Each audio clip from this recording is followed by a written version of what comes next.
है ना।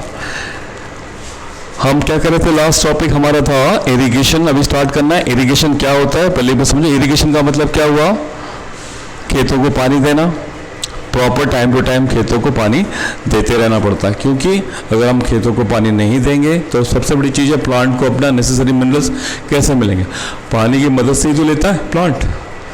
हर तरह का मिनरल फ्रॉम रूट्स प्लांट जो है पानी के माध्यम से ही लेता है। रूट में क्या होता है, प्लांट के रूट में हेयर्स होते हैं बच्चों, वो हेयर्स क्या करते हैं, एब्जॉर्ब करते हैं रूट हेयर्स के through, and that goes through a mechanism in which the plant prepare their own food, photosynthesis, and that is how plant grows.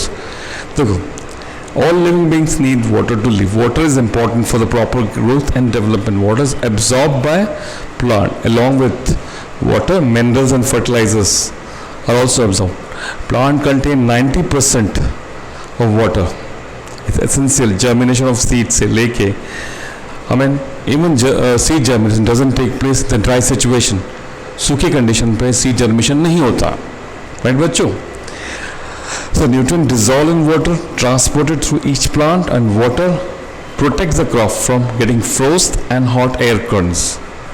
Air currents यानी हवा का, गर्म हवा के थपेड़े जून जुलाई में गर्मी के दिनों में मिलते हैं, और नॉर्मल डेज में भी दिन के टाइम में आपको पता है कि गर्म थपेड़े मिलते हैं हवा के।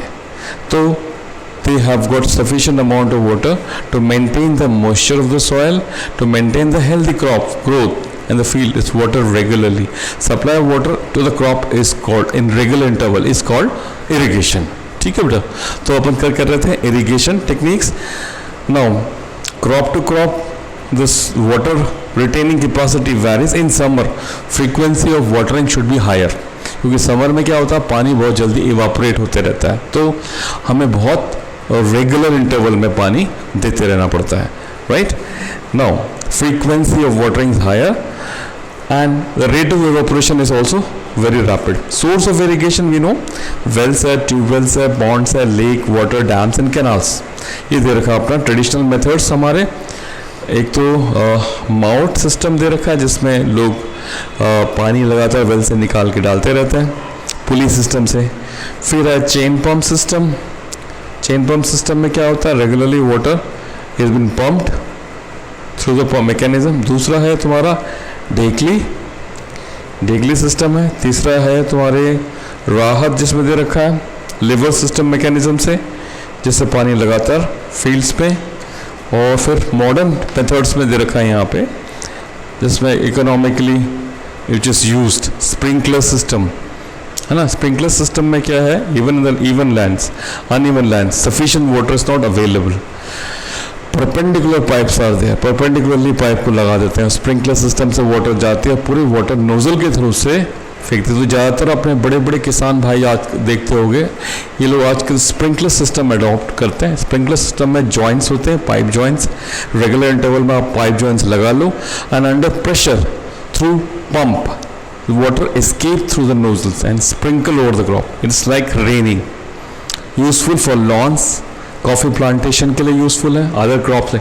फिर आती है ड्रिप सिस्टम। बच्चों ड्रिप सिस्टम में क्या होता है, बूंद बूंद वहाँ टपकते रहती है पाइप में, water falls drop by drop, है ना। ड्रिप सिस्टम आपने देखा होगा, ज़्यादातर किसान भाइयों के लिए जो कार्यक्रम आता है उसमें सब दिखाते हैं कि किस तरह से ड्रिप सिस्टम यूज़फुल है। Watering fruits, plant, garden, trees. Water is not wasted in that way.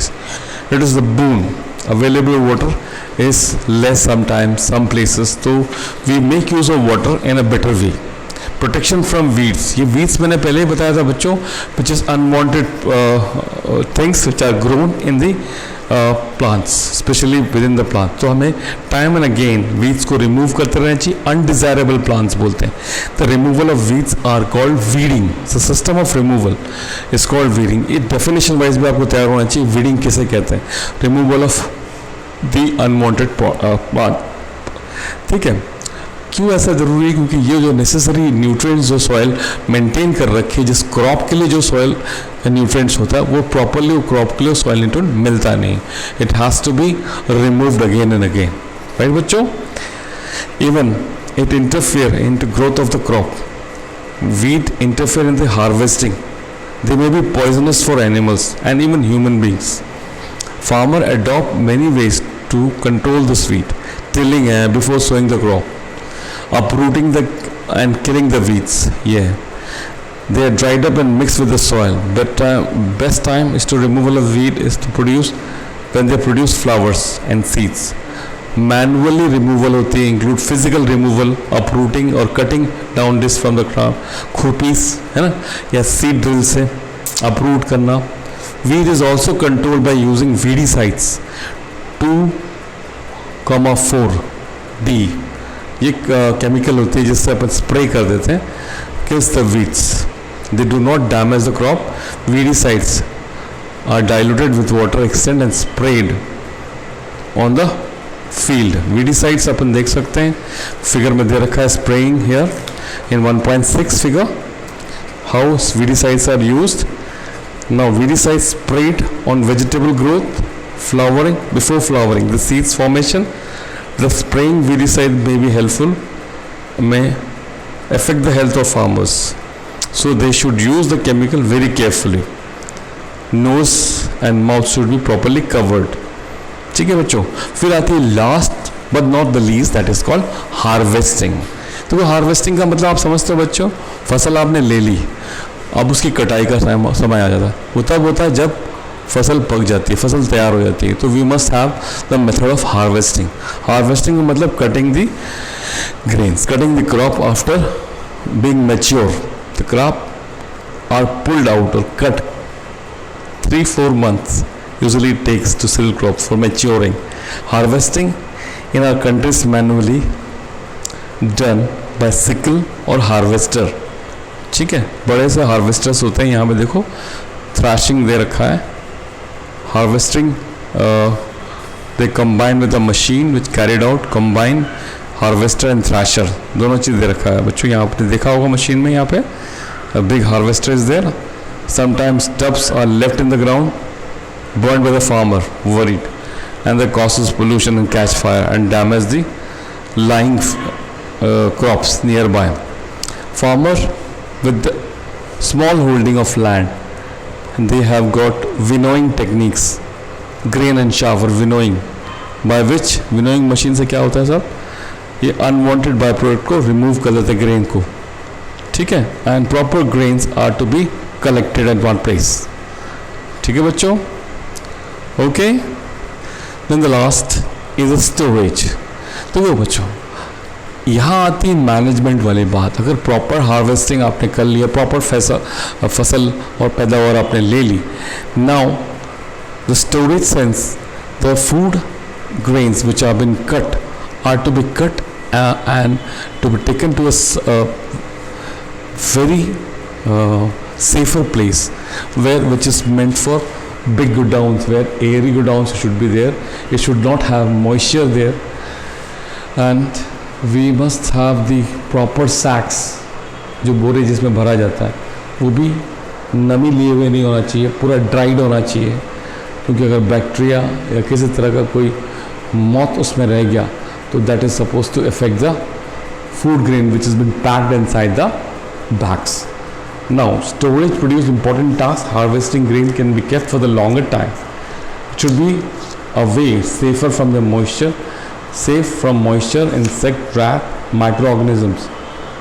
More moisture, if harvested grain have more moisture, the freshly harvested grain seeds are stored without drying, they may get spoiled, attacked by the organisms. So we must make it dry. है ना? Hence, storing them, the grain should be properly dried under sun. Reduce the moisture, prevent the attack of pests, bacteria and fungi into it. हाँ बच्चों, and that is a silos of storing dry. यहाँ पे दे रखा है figure 1.10 पे silos of storing grains यहाँ दे रखा है यहाँ पे. So the grains are gunny bags, granaries are there, jute bags are there, or metallic bins are there, large scales of silos. They protect from pests like rats and insect. Dried neem leaves can be used. नीम के पत्ते use कर लेते हैं. Chemical treatments are done and it is required to protect from pests and micro organisms. ठीक है बच्चों। Last है food from the animals. Food from the animals कहाँ से आ गया बच्चों? ये टॉपिक के हिसाब से अपन जाएंगे। फूड फ्रॉम द एनिमल्स मिलेगा after completing this table we can just fill up कौन कौन सी तरह का फूड अपने को मिलता है animals like specially mainly coastal area में वी कंज्यूम फिश, है ना। लाइक प्लांट से हमें क्या मिलता है? Right, steps are given here, proper food, and this is what we call it animal husbandry, right. That is proper mechanism to study. Crop production involves number of steps, selection of seeds, sowing. Similarly, animal reared at home have provided with proper food, shelter and care, and this is what is called animal husbandry. So this ends up with chapter. तो बच्चों we'll do the question answers in next class. Question answers हम करेंगे, और it is better that you read the chapter once again, और एक एक चीज़ जो underline करके देखो, उसमें कोई चीज़ डाउट लगे, कोई स्पेलिंग मिस्टेक ना हो, इसलिए बार बार स्पेलिंग को लिख लिख के प्रैक्टिस करो, ठीक है। और कोई डाउट हो तो आपके प्रिंसिपल को रिपोर्ट करो, बताओ कोई प्रॉब्लम है तो क्वेश्चन वापस अपन डिस्कस करेंगे, क्वेश्चन आंसर इसमें है उसको एक बार रीड करके रखो, ठीक है बच्चों। Okay, bye.